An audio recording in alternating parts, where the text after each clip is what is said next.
রাত বাজে 11:17। ছোটো ভাই বলছে আপু মাংস খাবো, তো কী আর করার, তার আবদার তো রাখতেই হবে।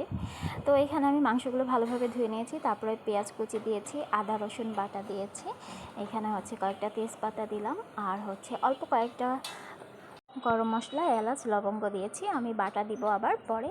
তো এখানে জিরা গুঁড়া দিলাম, তারপরে এই যে হলুদ গুঁড়া দিয়েছি। আমি কিন্তু মরিচও বেটেছি, শুকনো মরিচ বেটে গোশ রান্না করলে বা মাংস রান্না করলে খুবই মজা লাগে। তারপরে লবণ দিয়ে দিলাম, এখানে ধনিয়া গুঁড়া দিয়েছি, আর এই যে তারপরে সয়াবিন তেল দিয়ে একদম খুব ভালোভাবে হাতে চটকে চটকে মাখিয়ে নিব। এটা যত সুন্দরভাবে ম্যারিনেট করা যায়, মানে মাখানো যায়, ততই বেশি মজা লাগে।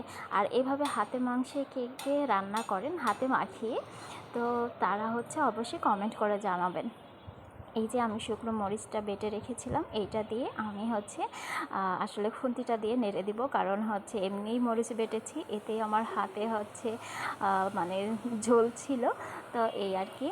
আমি ভালোভাবে নেড়ে দিয়েছি, আবার এর মধ্যে একটু গুঁড়ো মরিচও দিয়েছি। এই যে একটু ঝাল না হলে আসলে ভালো লাগে না। আর আমি জাস্ট হাত ধোয়া পানি দিয়েছি, আর কোনো পানি দিব না।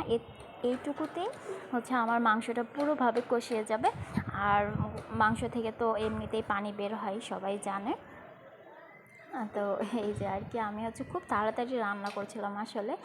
আর এই যে কষা শুরু হয়ে গেছে, যতক্ষণ পানি মানে একদম কষানো, ততক্ষণ আমি রান্না করব। জালটা দিব, আর মিডিয়াম রেখেছি জালটা আমি। আর তেল উপরে আসা পর্যন্ত আসলে আমি এটা পুরোই কষাবো। আপনারা সবাই কেমন রান্না করেন অবশ্যই আমাকে কমেন্টে জানাবেন, এবং যারা যারা ভিডিওটা দেখছেন সবাই একটা করে লাইক দিয়ে যাবেন। আর এই যে আমি মাংসের ভিতরে আলু দিয়েছি। আলু না দিলে আসলে মাংসের স্বাদ আমরা পাই না, আমাদের মাস্ট বি আলু লাগবেই। আলু আমরা খুবই পছন্দ করি, আমাদের পরিবারের সবাই আলু খুবই পছন্দ। তো এই যে আমি আবারও আলুটা দিয়ে আরও 2-1 বার ভালোভাবে মানে জাল করে নিলাম, নেড়ে চেড়ে নিলাম। তারপরে এখানে আমি পানি দিয়েছি, এটা অবশ্য আমি ঠান্ডা পানি দিয়েছি, গরম পানি দিতে আসলে অনেক সময় চলে যাচ্ছিলো।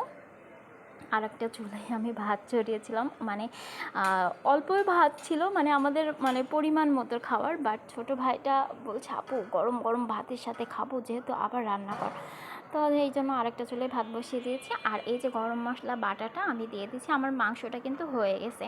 আর আমি পরে এর মধ্যে একটু গরম মশলা গুঁড়ো, ভাজা গরম মশলা গুঁড়ো এবং ভাজা জিরা গুঁড়ো দিয়েছি। এই যে আমার ফাইনাল